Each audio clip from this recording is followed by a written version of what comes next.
২৪ বছর বয়সী এক যুবক এক অল্প বয়সী তরুণী সন্ন্যাসীর রূপ দেখে তার প্রেমে পড়ে যায়।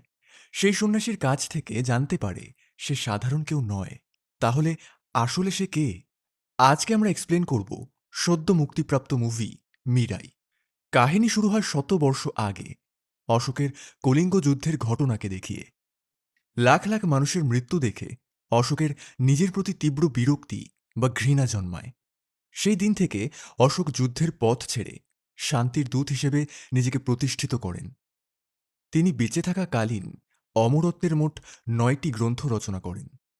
সেই পুঁথিগুলিতে এই প্রকৃতিকে নিয়ন্ত্রণ করার সমস্ত গুপ্ত বিদ্যা বর্ণিত ছিল, যাতে এগুলি কোনো সাধারণ মানুষের হাতে না পৌঁছায়। সিন কাট হয়ে দেখানো হয় সাল ২০০০। এখানে অশোকের নবমতম গ্রন্থ এত বছর ধরে রক্ষা করে চলেছেন অম্বিকা মা। অম্বিকা মা ধ্যানে মগ্ন অবস্থায় দেখতে পান অদূর ভবিষ্যতে মহাবীর লামা নামে একজন ভয়ঙ্কর তান্ত্রিক এই গ্রন্থগুলির সাহায্যে দুনিয়ার সমস্ত মানুষকে নিজের বশীকরণে বন্দী করে নেবে। তা দেখে চিন্তিত হয়ে পড়েন অম্বিকা মা।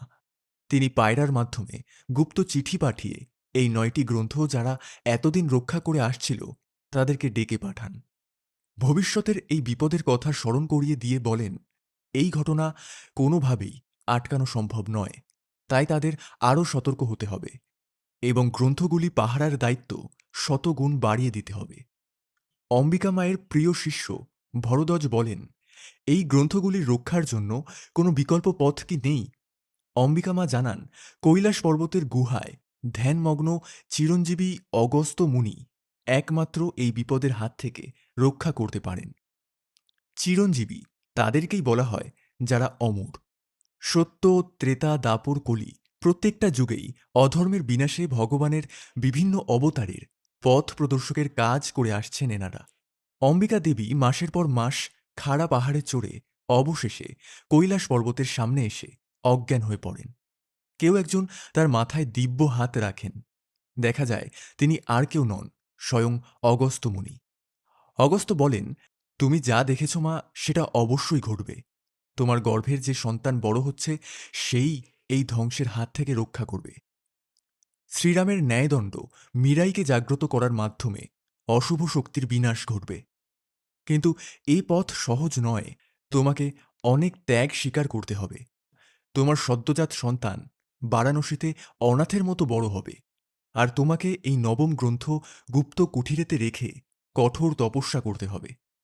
অম্বিকা মা তাই করেন। ছেলে জন্ম নেওয়ার সাথে সাথেই তাকে বারাণসীতে আদিযোগী ভোলানাথের চরণে রেখে প্রাচীন গুহায় কঠোর তপস্যার উদ্দেশ্যে চলে যান। এই ঘটনার ২৪ বছর পরে অম্বিকা দেবী প্রিয় শিষ্য বিভাকে ডেকে বলেন, ২৪ বছর আগের ভবিষ্যৎবাণী আজ একে একে সত্যি হচ্ছে। এক অঘরী তান্ত্রিক অশোকের ৬টি পুঁথি দখল করে নিয়েছে, আর বাকি ৩টি গ্রন্থ পেয়ে গেলে এই দুনিয়াকে ধ্বংসের হাত থেকে কেউ বাঁচাতে পারবে না। তার আগে অম্বিকা মার ছেলে দেবাকে খুঁজে বের করতে হবে। একমাত্র সেই এই ধ্বংসের হাত থেকে রক্ষা করতে পারবে। বিভা দেবাকে খুঁজতে বারাণসীর উদ্দেশ্যে পাড়ি দেয়।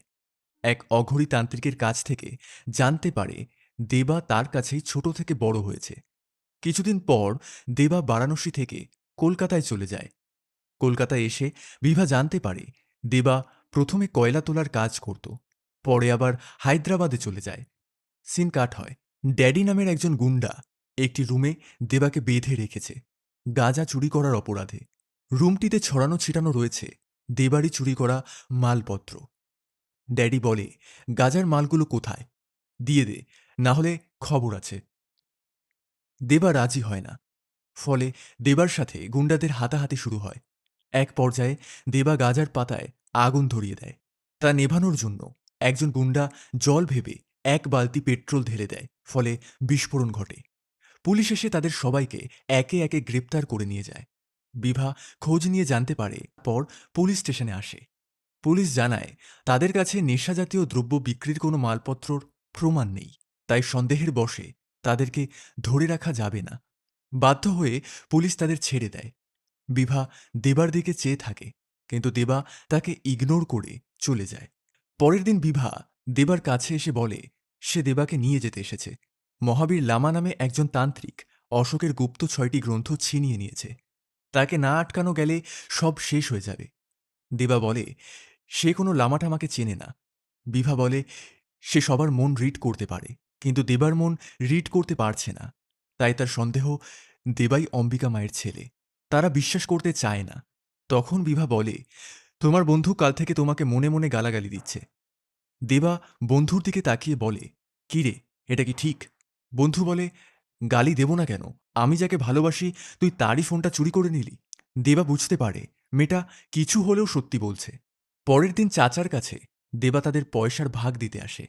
সেখানে বিভাও চলে আসে।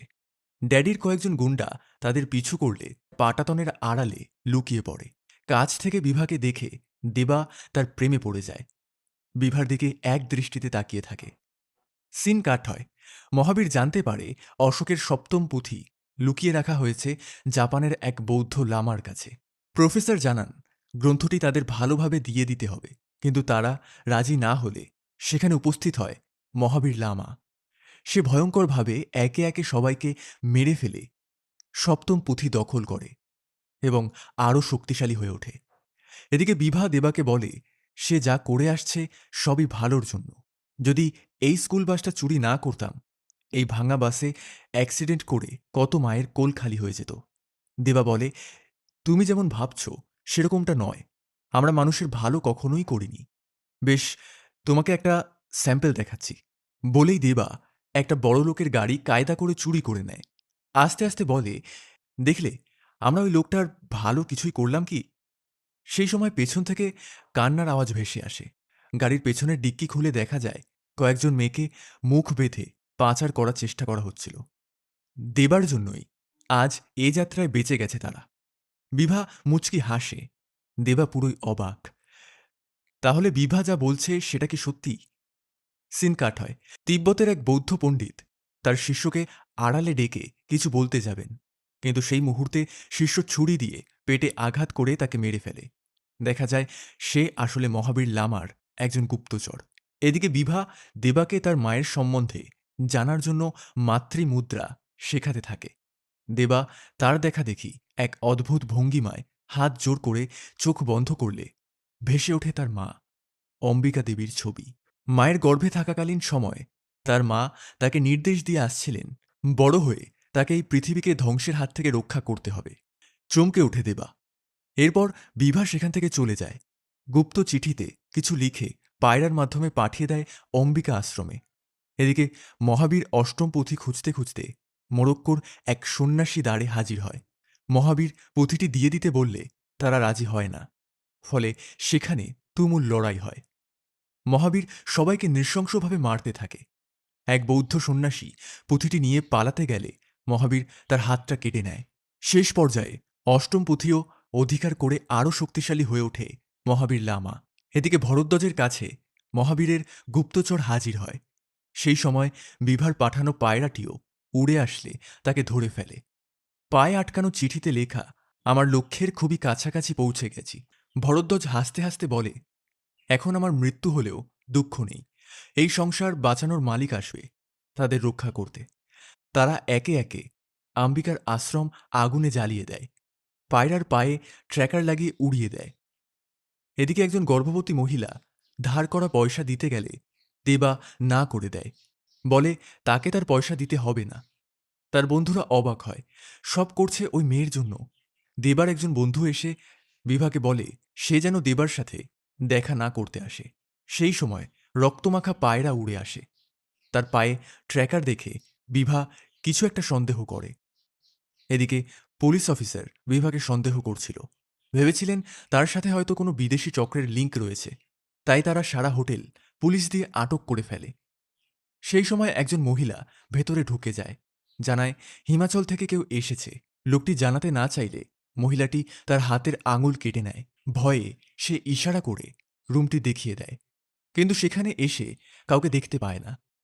বাইরে এলে চারপাশে পুলিশ ঘিরে ধরে থাকে, কিন্তু নিমেষের মধ্যেই সে একে একে সবাইকে মেরে ফেলে। বিভা লুকিয়ে দেবার কাছে এসে জানায় তার আশ্রম মহাবীর জ্বালিয়ে দিয়েছে, সেও এখান থেকে চলে যাবে। সেই সময় সেই মহিলাটি চলে আসে। দেবার সাথে তার ফাইট শুরু হয়। দেবা কোনো মতে মহিলাটির সাথে পেরে উঠতে পারে না। মহিলাটি দেবাকে ক্ষতবিক্ষত করে বিভাকে নিয়ে হেলিকপ্টারে করে চলে যায়। দেবা হাত জোর করে মাতৃমুদ্রায় বসলে তার কাঁধ থেকে রক্ত বেয়ে একটা অদ্ভুত আকৃতির চিহ্নে পরিণত হয়। চোখ বন্ধ অবস্থায় সে দেখতে পায় তার মা অম্বিকা দেবী। অম্বিকা দেবী অগস্ত্য মুনির কাছে জানতে চান তার ছেলে কিভাবে শ্রীরামের ন্যায়দণ্ড অর্থাৎ মীরাইয়ের কাছে পৌঁছাবে। তখন অগস্ত্য মুনি অম্বিকা দেবীর পেটে হাত রেখে আশীর্বাদ দিয়ে বলেন, এই আশীর্বাদ তোমার ছেলেকে মীরাই দর্শন করাবে। দেবার বন্ধুরা সেই চিহ্ন দেখে বুঝতে পারে এটি কৈলাস পর্বতের দিকে ইঙ্গিত করছে। দেবা সময় নষ্ট না করে কৈলাস পর্বতের উদ্দেশ্যে যাত্রা করে। সেখানে একজন বয়স্ক বৃদ্ধ সন্ন্যাসী তাকে বলে, এর ওপরে উঠতে গেলে আয়ুধের মূর্তিকে প্রণাম করে যেতে হবে। এখানে আমাদের দেখানো হয় অগস্ত্য মুনি অম্বিকা দেবীকে বলছেন, শ্রীরামকে যেমন জটায়ু রক্ষা করেছিল, তারই বংশধর আয়ুধ এখনও পর্যন্ত শ্রীরামের ন্যায়দণ্ড মীরাইকে পাহারা দিয়ে চলেছে। আবার বর্তমান সময়ে দেবা প্রণাম করে উপরের দিকে এগোতে থাকে। হঠাৎ তুষার ধস নেমে গিয়ে সে নিচের এক গুহায় পড়ে যায়। সামনে কিছু একটা ঝলমল করছে। এগোতে গেলে মাটির তলায় নড়াচড়া শুরু হয়, অর্থাৎ আয়ুধ জেগে উঠেছে। গুহায় মানুষ দেখে আয়ুধ আক্রমণ করতে থাকে। দেবা একটি তুষারখণ্ড নিয়ে নিচে আঘাত করে, দুজনেই জলাশয়ে পড়ে যায়। দেবা আয়ুধের মাথায় হাত স্পর্শ করলে আয়ুধ বুঝতে পারে দেবার জন্ম হয়েছে অশুভ শক্তি বিনাশ করার জন্য। আয়ুধ এবার দেবাকে সাহায্য করে শ্রীরামের ন্যায়দণ্ড মীরাইয়ের কাছে পৌঁছে দেয়। দেবা সেখান থেকে মীরাই উদ্ধার করে কৈলাস পর্বত থেকে নিচে নামতে থাকে। তার হাতে মীরাই দেখে নেপালের সমস্ত তিব্বতীরা হাঁটু গেড়ে ঈশ্বরের উদ্দেশ্যে প্রণাম জানাতে থাকে। পরের দিন সেই চিরঞ্জীবী অগস্ত্য দেবাকে সেই ন্যায়দণ্ডের সাহায্যে পৃথিবীর বিভিন্ন প্রান্তে নিয়ে যান। কিন্তু দেবা শত চেষ্টা করলেও কিছু হয় না। অগস্ত্য বলেন, যেদিন তোমার শরীর মীরাইয়ের সাথে এক হয়ে যাবে সেদিন তোমার কথা মতো এই ন্যায়দণ্ড কাজ করবে, তার আগে নয়। মীরাইয়ের শুদ্ধিকরণের জন্য তারা শ্রীক্ষেত্রে যায়, কিন্তু পুরোহিতরা সামান্য পূজা করতে বললে পরিহাস করে এবং মানা করে দেয়। তখন একটি বাচ্চা মেয়ে এসে বলে, আমি জানি এটা প্রভু শ্রীরামের ন্যায়দণ্ড। এই মন্দিরের পেছন দিয়ে গিয়ে ভেতরে প্রবেশ করে শ্রীরামের পায়ে ছুঁয়ে আসলেই শুদ্ধিকরণ হয়ে যাবে। মন্দিরের পেছনে গেলে চারপাশ থেকে গুন্ডারা ঘিরে ফেলে এবং বিভাকে ধরে নিয়ে তার হাত কেটে দেয়। দেবার সাথে গুন্ডারা মারপিট শুরু করে। প্রথম দিকে দেবা কোনো মতে পেরে ওঠে না। সবাই মিলে দেবাকে মারতে থাকে। তখন তার মনে পড়ে অগস্ত্য মুনির কথা, যেদিন তুমি জীবনের উদ্দেশ্য বুঝতে পারবে, অর্থাৎ সংসারের মঙ্গলের জন্য কিছু করবে, সেই দিনই ন্যায়দণ্ড তোমার কথা শুনবে। দেবা ন্যায়দণ্ড হাতে নিয়ে বলে ওঠে, আমার মায়ের সংকল্পই আমার সংকল্প, জয়ধ্বজা। সেই সময় একটা বিস্ফোরণ হয়। দেবা মীরাইয়ের সাহায্যে সমস্ত গুন্ডাদের হারিয়ে দেয়। এদিকে বিভার শরীরে কাটা জায়গায় ন্যায়দণ্ড ছোঁয়ালে সেও সুস্থ হয়ে ওঠে। বিভা বলে তাদের কামাখ্যা মন্দিরে যেতে হবে। সেখানে অঘরীদের গুরু বলতে পারবেন কি করতে হবে। তারা পৌঁছালে দেখে অঘরী তান্ত্রিকেরা তাদের গুরুকে ঘিরে রেখেছে। দেবা ন্যায়দণ্ডের সাহায্যে আকাশে উড়ে গুরুর কাছে পৌঁছায়। বাকি অঘরীরা আক্রমণ করতে এগিয়ে এলে গুরু তাদের শান্ত করে বলে, এ আর কেউ নয়, অম্বিকার ছেলে। তার হাতে ন্যায়দণ্ড দেখেই বুঝতে পেরেছি। এরপর গুরু মহাবীর লামার সম্বন্ধে বলতে থাকেন। তিনি জানান, আমার ছেলের বয়সী মহাবীরকে আমি রাস্তা থেকে তুলে এনে মানুষ করেছিলাম। তন্ত্রবিদ্যায় পারদর্শী করেছিলাম তাকে। একদিন আমি ঘোষণা করি অশোকের নবম পুঁথি আমার ছেলের হাতেই সম্পন্ন হবে। তা দেখে মহাবীর হিংসায় জ্বলতে থাকে। গোপন কালাজাদু তন্ত্র করে গ্রামের মানুষকে বশ করে নেয় এবং আমার ছেলেকেও মেরে ফেলে। সেই সময় অম্বিকা মা উপস্থিত হন। নিজের আত্মত্যাগের দ্বারা নবম পুঁথি এবং গ্রামবাসীকে মহাবীরের হাত থেকে রক্ষা করেন। কাহিনী আবার বর্তমানে ফিরে আসে। দেবা অম্বিকা মার মূর্তিতে প্রণাম করে শপথ নেয়, যেভাবেই হোক অশোকের নবম পুঁথি আমি রক্ষা করব। সেই সময় আকাশের পশ্চিম থেকে পূর্ব সীমা ধরে একটি উল্কা দেখা যায়। সে বলে, ছোটবেলা থেকেই এই সীমানা ধরে উল্কাপাত আমি দেখে আসছি।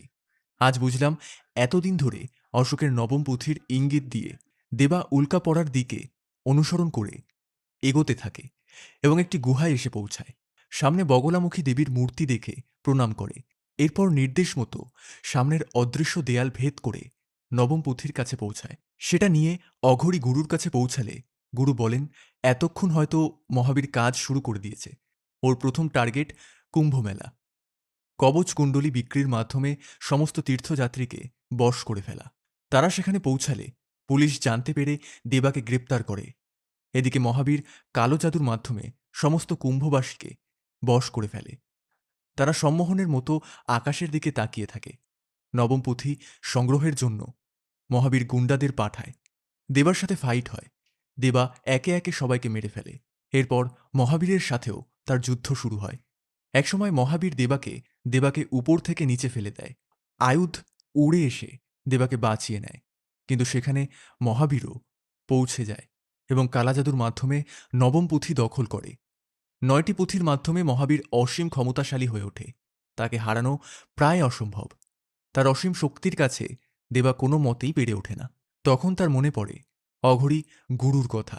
কুম্ভবাসীকে বাঁচাতে কবচ কুণ্ডলীর কাছে আত্মত্যাগ দিতে হবে।